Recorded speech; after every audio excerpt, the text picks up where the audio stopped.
The big story today is going to be a high fire danger. We've got gusty winds, still very dry air, and that means fires can spread very quickly. Your update is coming up. Spurs fans are used to hearing this sound after big winds downtown, but if a new plan passes for an arena, there will be more construction and traffic. I'm going to break down what you need to know about Project Marvel's proposed plans. Cooler weather is here. That means it's time to start maintenance on your furnace, on your heating system. We're going to talk about ways to keep your family safe this morning. Live from KSAT 12, Good Morning San Antonio starts right now.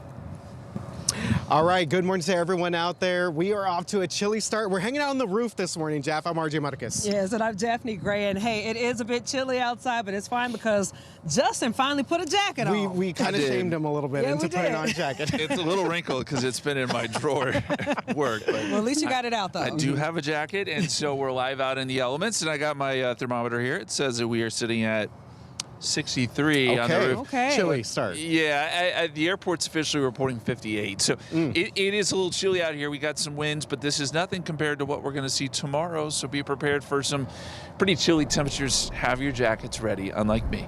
Have them ready to go. All right, let's look at the forecast for today. Noontime will be in the low 60s. By this afternoon, we're talking upper 60s, but this is much, much cooler than yesterday's record high of 91.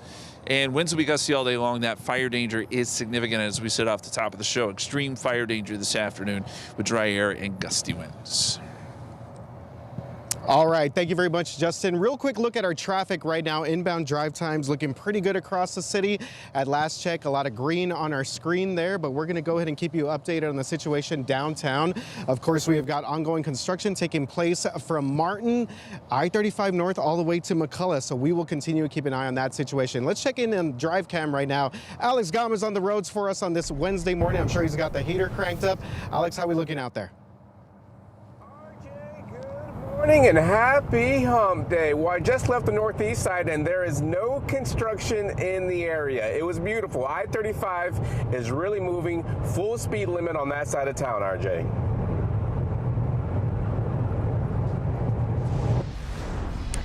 Hey there, good morning. Well, the cold front is here, and that means firing up the heater, maybe even the fireplace. But what do you need to know to stay safe while staying warm?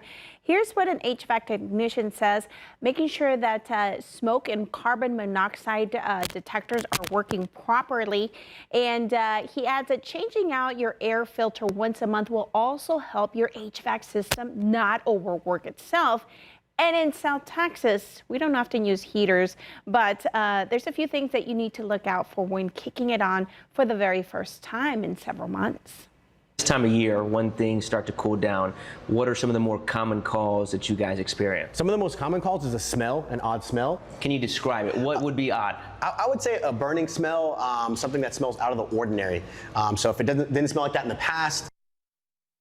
And Gregory Gitt with Cowboy AC and Heating explains that a small burning smell to start is very common. But he says if this burning smell lasts longer than 24 hours, you should really turn off the heat and get your HVAC system looked at. Now, other things to be vigilant of is the smell of gas. If there's any smoke and any unusual sounds or rattling, Gitt also recommends getting your HVAC system checked twice a year, just to be on the safe side. And he says once in the spring and once in the winter is best practices. And check out the heating place that we have back here. I'm gonna need some chestnuts maybe to get things started this cold front, guys. Thank you so much, Patty. Well, in court, testimony will continue today for 3 former SAPD officers accused of shooting and killing Melissa Perez in her own apartment that happened in 2023. A new testimony shed some light on how SAPD filed a warrant to have the former officers arrested. The defense questioned the lead detective in this case, who was Ronald Soto. Early testimony from the medical examiner revealed that Perez had only been hit twice by bullets, despite more than a dozen rounds being fired. Well, the defense asked Soto if he shared those details when he filed the warrant to have all 3 officers arrested. And we're talking about Eliezer Alejandro, Alfred Flores, and Nathaniel Villalobos. When you walk that warrant, when you made your affidavit, did you include in the affidavit that you gave to a magistrate that it was impossible for all three of these officers to have committed murder? No, I didn't. You didn't. You didn't tell the magistrate at all that there were only 2 gunshot wounds in Melissa Pettit? I did not. Well, the 3 officers were arrested 16 hours after the shooting, but it wasn't until months later that it was discovered that the bullets that hit Perez were from guns shot by Flores and Alejandro, not Villalobos. Now, all 3 men face up to life in prison if convicted, and of course, testimony is expected to continue this morning. We're going to be live streaming this trial on all of our streaming platforms. Okay, staying in the courtroom here, it's going to be 8 years probation for the woman who was caught on camera hitting her puppy several times. 23-year-old Havana Miller had accepted a guilty plea back in September after pleading no contest to a 3rd-degree animal cruelty charge. In addition to her probation, a Bexar County judge said that Miller must complete 150 hours of community service and pay a $2,000 fine. She also is not allowed to own any pets. Animal Care Services, the 3-month-old poodle that Miller was seen hitting in that video, has since been adopted. And we are days away from the suspension of SNAP benefits, and a number of families will be looking at other resources, including church food pantries. And SNAP provides a government subsidy to help families buy groceries. On November 1st, the government is suspending that benefit. The food pantry administrator at King of Kings Lutheran Church says last week, even before benefits stopped, they had to turn away 20 cars. She says it's going to take more donations and volunteers to keep going. It's a matter of faith. You know, we're praying for more volunteers. And of course, if we can increase, we're going to pray for a little more money. And she says that the King of Kings Food Pantry has an emergency backup supply, but says that it could go quick due to high demand. And at the Raul Jimenez Thanksgiving dinner kickoff event, we got the opportunity to speak with Mayor Gina Ortiz-Jones about some of this. She told KSAT that CPS Energy and SAWS are stepping up to help federal workers who are maybe on some of those SNAP benefits. SAWS says that it will work with customers affected by the current government shutdown, and customers should call SAWS customer service for help. CPS Energy saying that you can call their assistance line or follow a link on their website to a program called Assistance Finder. There is some relief. Folks should reach out to SAWS. They should reach out also to CPS. Those numbers are on the website. Call them and let them know that you're in one of those categories and that you need some help. And I just spoke to the CEOs, actually, of both of those organizations yesterday, and they're more than willing to work with, again, those federally impacted, those folks impacted by federal cuts. And really specializing. In addition, Northside ISD is accepting free and reduced price meal applications and meal benefits for this school year. You can apply for that online at schoolcafe.com. Meanwhile, we are on day 29 of the government shutdown, and the Department of Agriculture now saying that the well has run dry when it comes to funding. More than 24 states are now suing the Trump administration in response. Democrats are still demanding Republicans join them to extend Affordable Care Act subsidies to keep health insurance premiums from skyrocketing for millions. But so far, no movement on either side. Hurricane Melissa tearing through the Caribbean this morning after slamming into Jamaica as a record-breaking Category 5 storm. Winds hit 185 miles an hour, ripping off roofs, flooding streets, and knocking out power across the island. Prime Minister has declared a national disaster, saying that it could be days before they know the full extent of this damage. Melissa now heading toward Cuba, with the U.S. and other aid groups already mobilizing to help. And NASA's X-59 supersonic but quiet jet soared over the Southern California desert in the first test flight of an experimental aircraft designed to break the sound barrier with little noise. That's paving the way for faster commercial air travel. Explosive like sonic boom is why commercial supersonic flight has been banned over the U.S. Supersonic Concorde flew for decades until it was retired in 2003 due to high operating costs and fading demand. Aviation experts say that the X-59 without that deafening sonic boom could be a game changer. All right, outside with Hype Cam, it is 6:08, 56 degrees, a chilly morning. We're going to see some chilly temperatures going forward. So what does that mean for trick-or-treating? We'll really dig into that forecast, let you know what to expect Friday night coming up. We need some sort of parking enforcement that's more like 24 hours a day for nights, weekends, and events. All right, people who live around downtown say they want to pump the brakes on any fast-track plans for a new Spurs arena. I'm going to go ahead and break down the future plans for Project Marvel construction. And chocolate still reigns supreme this Halloween, but your favorite treats could cost you a little bit more.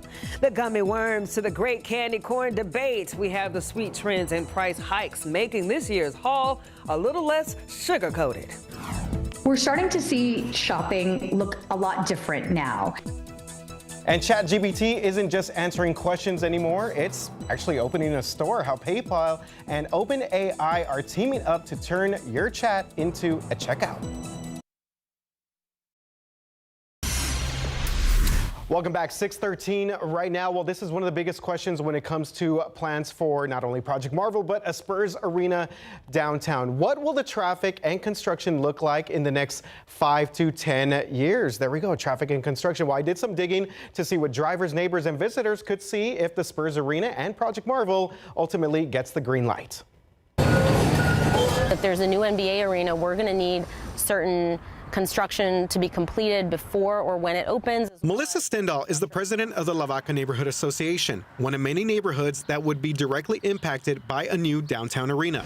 Parts of Cesar Chavez and South Alamo are already clogged with construction and brake lights for big events. One of our comprehensive requests to the city and the Spurs is that when they look at and analyze the area and the impact of their development, that it goes beyond Cesar Chavez. Because if we can't get in off Cesar Chavez or Florida Carolina, we're kind of blocked in. Back in June, Pape Dawson Engineering presented a plan to the City Council that involved close to 20 projects related to traffic. One of the big ideas was a single-point urban interchange at I-37 and Cesar Chavez. This is a modern intersection that engineers said would increase traffic flow there by 60%.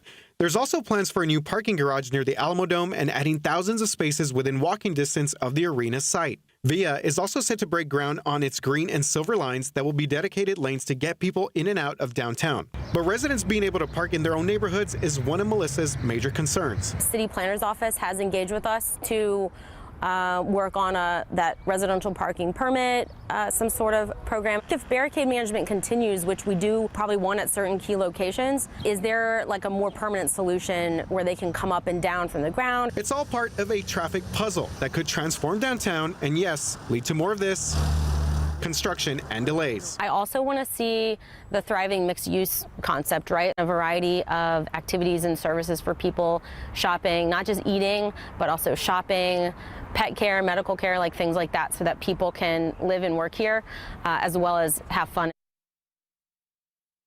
Okay, so another question here is, what will this all cost? Well, these plans would be part of a city infrastructure bond with a price tag of around $220 to $250 million. Now, it's important to note this is not part of the current funding structure for the arena itself. Jeff. All right, you hear the music, get up and dance. Fiesta still months away, but the party already getting started. And last night, we got our first look at one of Fiesta's most popular events, and we're talking about that 135th annual Battle of Flowers Parade. 10 area high schools have been chosen to join the 2026 Battle of Flowers Parade, which is April 24th. And the theme is From Pages to Possibilities, with books as the backdrop for the storytelling, imagination, and dreams as they leap off the page, take flight, and bloom into vibrant flower-filled wonders. Over 100 area high school students gathered to participate in the big reveal and view the unveiling of 10 school floats.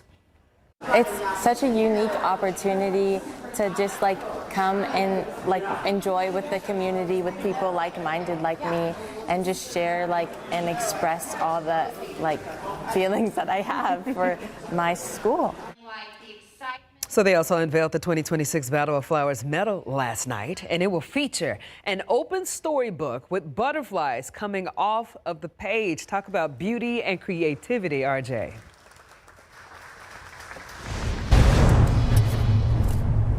Well, right now, I'm already seeing slowing in the downtown area. This is going to be I-10 eastbound right near Frio, and this is all because of that new construction project on 35 northbound. We have those right lanes closed, and that's going to last until the end of November. It wasn't just yesterday, and it's not just till the end of this week. We have a whole month of this new construction project in the downtown area. Your best alternate routes right now would be to exit early, whether it be Woodlawn, Fresno, make your way to San Pedro. That'll lead you into downtown, or it'll take you back on an entrance ramp to get back on 35 North. RJ? All right, always good stuff there from Alex Gomez, especially for all of our drivers in the downtown area. Want to let you know about another incident that we're monitoring. This is going to be in the east side of town over by I-10 right here at WWY. Basically where I-10 and 410 meet here kind of as we get a little bit closer up to 35. So it looks like traffic is for the most part moving along here. No other major issues to speak of, but again, if you are headed out to downtown, just give yourself some extra time, about 15-20 minutes at least at the moment as we get through our 6 o'clock hour. And Justin, for sure, some people going to be cranking up the heaters as they step outside on this Wednesday morning. No doubt. And that downtown construction, RJ, do you think there's any chance that TxDOT rethinks how they block They may lanes? have to, based on what we've seen over the past couple days. Yeah, that's rough. I know it has to be done, that bridge joint work, but wow. All right, 56 degrees at the airport, 59 Stinson, 57 Converse, 52 Boulevardy, 52 right now in Bernie. And yeah, you're right, the heater's probably on in a lot of cars this morning if you're headed out the door. Kids headed to school, let's grab the coat, let's have it. Don't forget to, I always say this for the little ones, don't forget to put your name in it, because how many coats get put and lost and found? But it's that time of year where you do need it. 56 degrees at 9 a.m., 59, 10 a.m., noontime 63, 65 at 1 o'clock. We'll make our way up to 68, but boy, what a change. If you remember yesterday, we were at 91 for a high before that front came in. So this is a significant altering of temperatures thanks to that front. Winds will subside later tonight, but most of the day will be spent with gusty winds, and that presents a pretty extreme fire danger today. In fact, this is the highest level of fire danger that we can see around here. And that includes San Antonio, Gonzales, Nixon, Forestville, Garden City, our friends down in Goliad, Cuero. All of these areas need to be so vigilant when it comes to that threat for a high fire danger. No outdoor burning, no tools that create sparks, no cigarettes being tossed out the window. Don't drag trailer chains. We see this time and time again where those chains drag on the freeway, and then you get a spark that goes into the median, and immediately that median goes up in flames. So just a reminder there, don't park vehicles in the grass, another way that fires can start. We think winds today will be in the 25 to 30 mile per hour range. They may increase a little bit during the afternoon, but once the sun goes down, you'll see winds decrease at a rapid rate. And then that sets the stage tomorrow for those really chilly temperatures. When you have light winds, when you have clear skies and dry air, that is the perfect setup for radiational cooling. And so that will get us all the way down to 40 tomorrow morning, 33 in Fredericksburg, 36 in Kerrville. Yeah, this is the coldest we will be since April. So kind of a shock to the system. Chilly this morning, but even colder tomorrow. All right, trick-or-treat preview for those kiddos who are getting excited about Friday night. Looks really good. Sunset will be at 6:48. Temperatures will be in the 60s. We'll have low humidity. In the extended forecast here, 72 tomorrow, 75 on Halloween. Small chance of showers Saturday. Otherwise, it stays pretty fall-like even going into next week. All right, Just Ask Justin coming up after the break. All right, thank you, Justin. So we've actually dipped a little bit, 56 degrees right now, coming up on 621. And up next, what if your next online purchase started with a chat? I'd be annoyed, but some people might like this. You can see how PayPal and ChatGPT are teaming up to change the way you shop. In this morning's GMA First Look, how ChatGPT is about to shake up the world of online shopping. It eliminates the friction between having to search for something, find the product, and then buy it. We're starting to see shopping look a lot different now. Tens of millions of PayPal merchants, including small businesses, will be able to sell within ChatGPT. The way that the American consumer and consumers in general are searching for their merchandise is shifting. OpenAI has announced partnerships with Etsy, Shopify, and Walmart, letting their customers complete purchases inside the app. Not only is it going to help discoverability, but it's also going to teach people what our product does, how it works, and make the checkout process seamless. And coming up at 7 a.m., we'll tell you how it all works. With your GMA First Look, I'm Rebecca Jarvis, ABC News, New York. Still holding steady with low pollen counts. Molds are low at 290. Ragweed is at 20. This was yesterday's count. We'll have the new numbers in here soon. We'll see what those gusty winds kick up. And our Just Ask Justin question this morning, speaking of winds, has to do with wind chill. Where was the concept of wind chill first developed? Canada, United Kingdom, Antarctica or Australia? You still have some time to vote. That answer comes your way in 30 minutes. I'm a bit spooked this morning, guys. And no, not because my neighbor's creepy, awesome Halloween display right outside of my house, but because the price of a Reese's peanut butter cup scaring my wallet. We got the latest report on cocoa ahead of Halloween. Plus, you want to grab that bag of popcorn because we're taking a sneak peek into a new documentary over the Spurs legend, Tim Duncan. And you want to grab that jacket, right, Justin? Yeah, you do. It's chilly out there this morning. We've got 50s on the map. And tomorrow morning, we're talking 30s and 40s. KSAT 12. Good Morning San Antonio starts right now. And we're coming up on the 6:30 half hour on your wonderful hump day. Again, thanks for waking up with us. We got coverage all across the board, dealing with the traffic, but also dealing with the colder temperatures. Justin. Good morning to you guys. Good morning, everyone. If you're just waking up with us, it's a chilly morning. Temperatures are in the mid-50s. 56 to be exact here in San Antonio right now. Let's go outside for you. The skies are clear. We're still dealing with some, I would say, breezy winds. It's not overly windy for the moment. We've got northwesterly winds at about 9 miles per hour. 56 in New Braunfels, 57 in Converse, 52 in Boerne. I suspect these numbers will fall a few more degrees before it's all said and done. So jackets, yes, a necessity for the kids this morning, and you will certainly want them tomorrow when temperatures will be about 15 degrees cooler at this point. With lows in the 40s and 30s tomorrow. But for today, we're going to be concerned with the winds. Wind gusts, as I said, not so bad at the moment. But as we get into, I'd say, midday, early afternoon, you'll see these winds really pick up. We have a lot of dry air in place, low humidity levels, and that is going to present that extreme fire danger that we've been talking about last couple of days. So just please know that, and know that winds will eventually die down as we get towards dinner time. And then that again sets the stage for those cold numbers tomorrow. 68 is our forecast high. Yesterday we were at 91, so a big change today. And we have continued cool air as we head towards Halloween. That forecast also headed your way in just a bit. But let's get out on the roads. Get you out the door this morning. RJ, what are you seeing? All right, Justin, thank you very much. Let's start out with our inbound drive times as we do during our 6:30 half hour. Looking at 27 minutes coming in on Highway 90 Castroville. We're going to show you a little bit closer look at what's going on the west side of town. 32 minutes coming in from Boerne. That number is a little bit inflated because of everything that we're seeing in the downtown area. And we're going to check in with Alex in about 30 seconds or so to give you an update on that situation. But real quick, far west side of town, West Montgomery, traffic coming into 1604, a little bit backed up there. 90 right here at 410. So a couple different things, incidents being reported right here at West Military Drive. Traffic is still, for the most part, moving along there, but we'll keep an eye on that situation there for our drivers on the west side of town. If you're coming on the far west side, give yourself about 10-15 extra minutes to get to 1604. All right, downtown, bit of a mess. Let's go to Alex right now to see what's going on right now with the construction taking place there. Alex? Yeah, good morning, RJ. So right now I'm on 35 northbound. I just passed Cesar Chavez, and on this side of the construction project, it's not so bad just yet. It was kind of worse coming down from the northwest side on I-10 eastbound, but just know that that project is going to be here to the end of November. So it's going to be a long month, RJ. All right, thank you very much for that, Alex. Let's check in with Patty for one of our top stories this morning. Well, the countdown is on this morning, and in a couple of hours, we're going to find out whether the Federal Reserve is cutting the key interest rate and by how much. That announcement is expected to happen around 9 this morning. Meantime, if you have credit cards, loans, and a savings account, another recent cut by the Fed on short-term interest rates will likely show up on your next statement.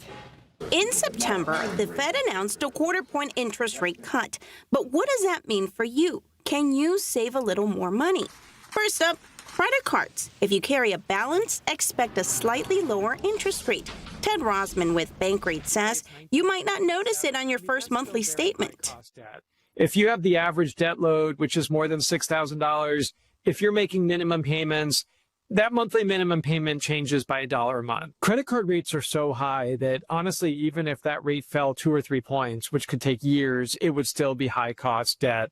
Consumer Report says you may save money on interest by working with credit union, bank, or finance counselor to create a plan and pay off debt with a personal loan. If a cut rate balance transfer offer tempts you, keep a close eye on fees and what your interest rate jumps to when the introductory period ends. Federal student loans, car loans, personal loans, and most mortgages have fixed interest rates.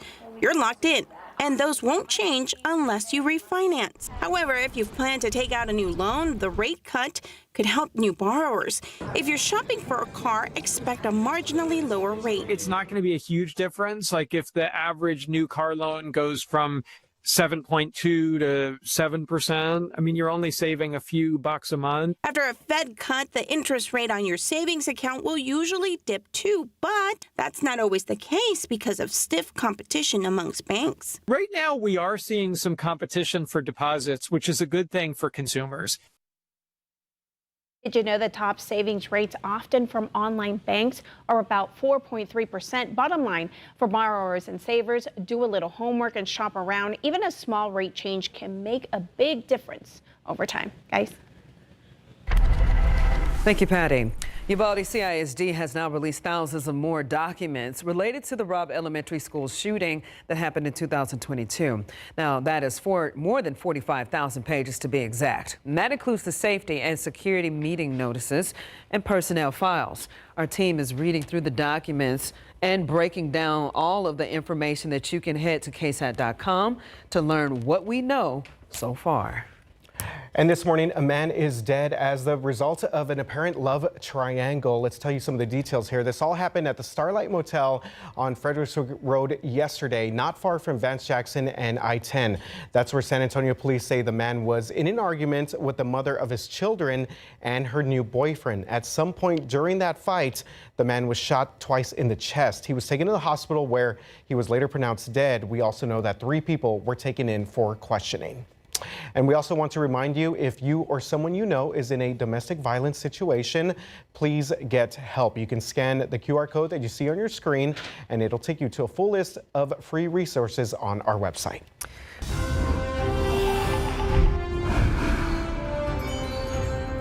Well, the push to build new downtown arena is coming with a big price tag. Not for taxpayers just yet, but for the campaign itself. The Win Together group, backed heavily by the Spurs, has reported more than $7 million in contributions. Political science professor John Taylor calls that astronomical for a logical campaign or a local campaign.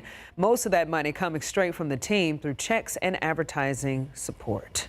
And I cannot think of, at least in the time I've been here and in previous years in San Antonio, to see so much money spent on a proposition. A Prop B on the county portion of the arena deal is a crucial vote, and early polling showed a lack of support. The Spurs say that they're investing more to communicate the facts, while opponents say that they're relying less on money and more on that shoe leather and door knocking to get that message out.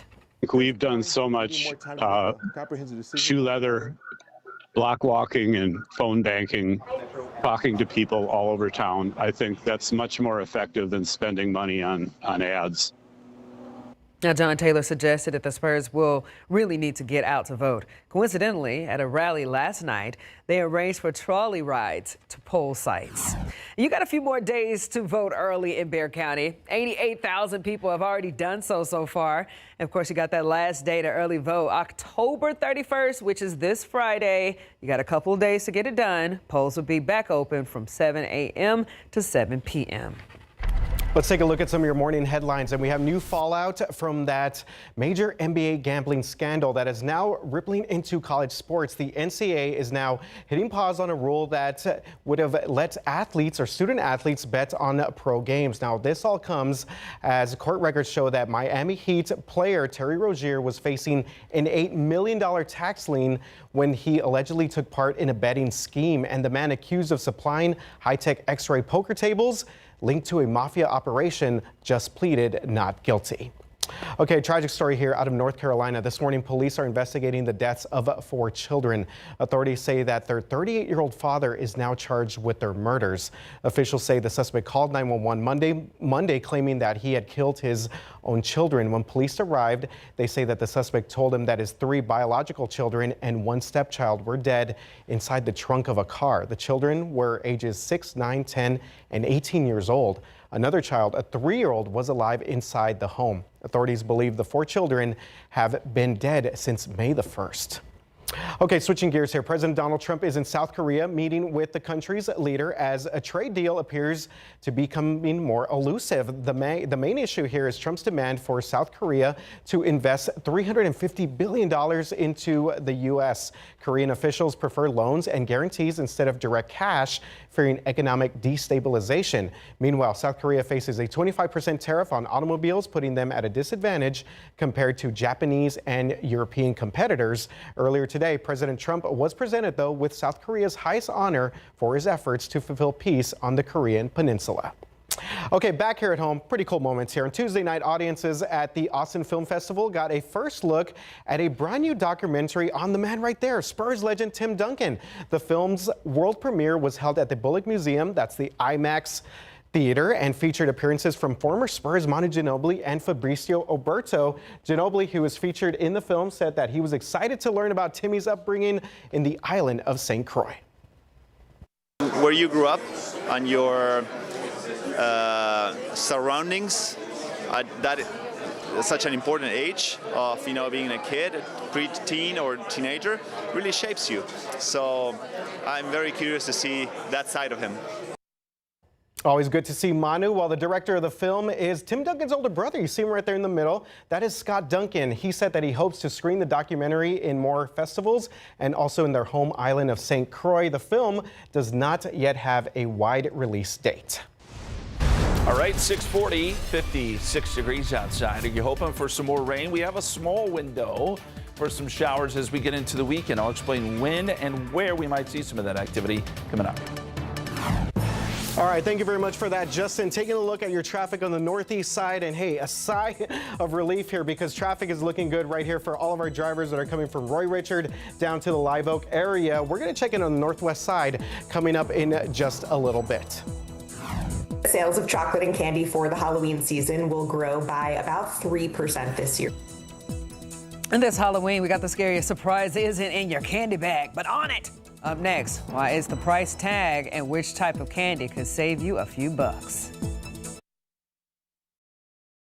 Well, Halloween is just a few days away now, and the ghost of high inflation is haunting the candy aisle, scaring people with sour prices on sweet treats. Overall, candy is 10.8% more expensive this Halloween season than it was last year. This is according to an analysis of Nielsen IQ data.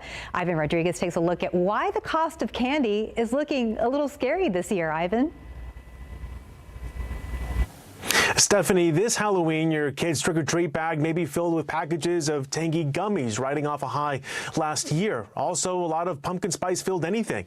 Just like last year, though, cocoa bean industry experts are expecting high price tags to be passed down to consumers. It should hardly come as a surprise what the popular treats are for trick-or-treaters. It's chocolate, super popular year-round, and will be perfect for trick-or-treaters. Second is gummy candy, and when you think about some of those creepy, crawly, spooky shapes, that's perfect in gummy candy. And then coming in at third place is admittedly controversial. It's candy corn. Carly Childhouse with the National Confectioners Association says a vast majority of Americans plan on eating chocolate this Halloween season. We expect that sales of chocolate and candy for the Halloween season will grow by about 3% this year. But with high cocoa prices, every producer from specialty chocolate makers to candy giants is changing up how they sell their treats.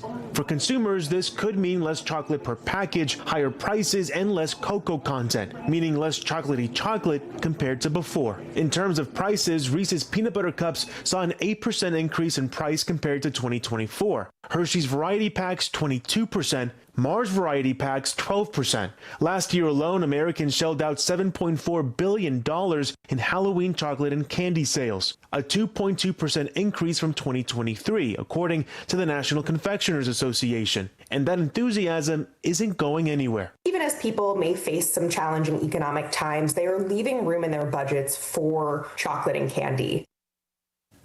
Although cocoa prices have fallen since the end of 2024, most producers are selling candy manufactured from the beans they bought during that peak.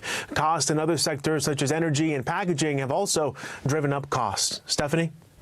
All right, Ivan, thank you for joining us. All right, good stuff there. Cannot believe Halloween a couple of days away, but let's see if anything is kind of scary right now on the road. 1604 right here, Wiseman Boulevard, as we kind of give you an update on the situation on the far west side of town. A little bit of buildup there, 15-20 minute delay coming in towards 1604, and then a couple of incidents right here at 90 at 410. Now further up the road, traffic starting to build already as folks make their way 1604 north to Helotes and the Bandera Road area, but no major incidents up there yet. So our biggest delay is going to be downtown. Take a look at that. That's I-10 eastbound coming in. That's Colorado Street. Already starting to see brake lights there in the distance. I-10 at Frio already starting to see a backup here as well. Let's check in with Alex because he's been kind of navigating around the downtown area. He could give us an update there and kind of give us a heads up on where he's at this morning. Alex? Yeah, good morning, RJ, and I'm checking out the east side again, but this time I'm on I-10 westbound near Roland Avenue, and right now things are looking good over here. No crashes to report for the east side, RJ. Okay, thank you very much for that update, and we'll continue to monitor the situation downtown. All right.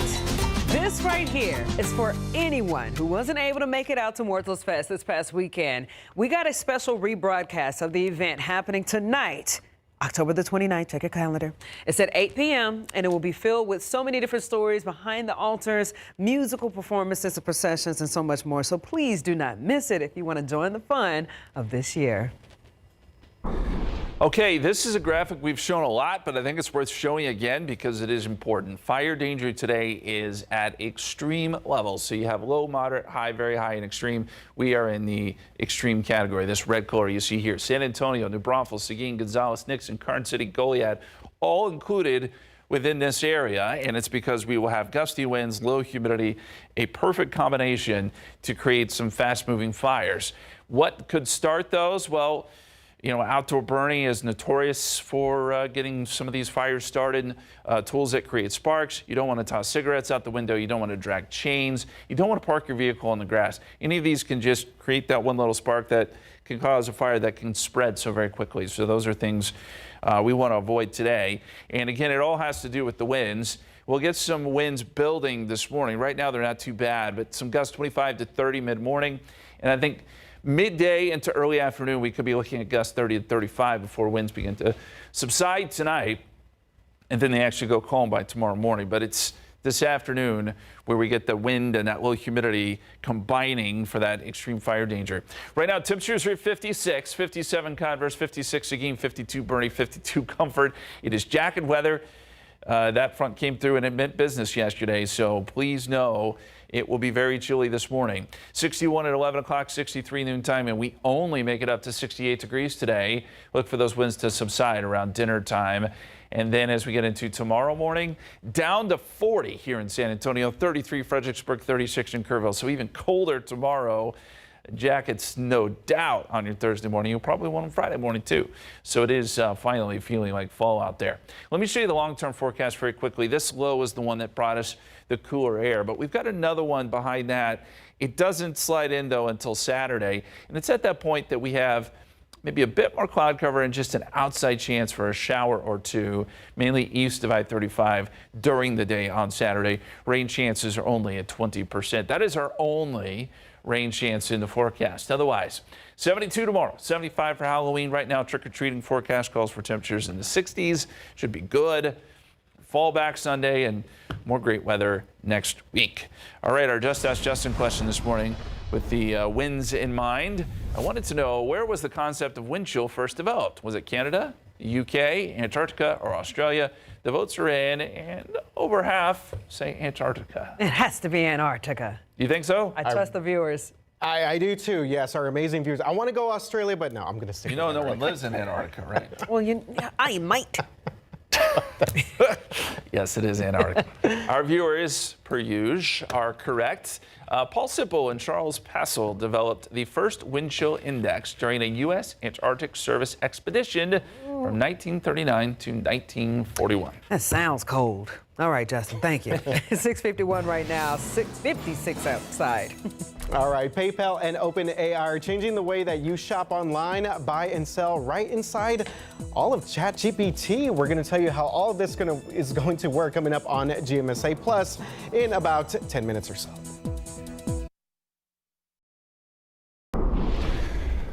All right, welcome back. Temperatures right now sitting in the mid-50s. We'll bottom out, I think, in the low 50s this morning. Then we're up to 59 at 10 o'clock. Obviously, the winds will be with us most of today. Clear and gusty noontime, 63, 66 at 2 o'clock. We do have that high fire danger today, and we top out at 68, so a much, much cooler day.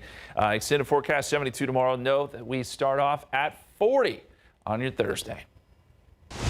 All right, so let's give you a look here at your traffic before we get you out the door at 7 o'clock. Of course, going to probably have to crank up the heater if you step outside. So we're seeing a lot of different things here, but most of our concern is going to be right here in the west side of town. A couple of incidents right there at 410 at 90. Everything else across our area is going to be kind of smaller incidents at the moment right now. But again, we're monitoring everything across the city, including the downtown area where we are still seeing some backups here. I-10 Colorado Street, I-10 at Frio. Give yourself about 15-20 extra minutes to make your way through here. And speaking of making your way through the east side, let's go to Alex and see how things are looking in Drive Cam. Alex. And RJ, I just went through the downtown area. I used Fine Silver Curve, and there's no issues on 35, at least on the southbound side. So things are looking good, and I still have the heater on. RJ, 75 degrees in Drive Cam. Okay, sounds good. And we'll check back in with Alex again at GMSA Plus and give you more updates on some of this downtown construction. Jeff? All right, I'm pretty sure Alex is not alone with turning up the heat because we all know we can feel it when we walk outside, that cool air chilling our bones. But again, a lot of people reaching for the heaters. We're going to have what you need to know about your heater before you walk out the door this morning. Stick around because GMSA Plus continues after this short break on KSAT Plus at KSAT.com.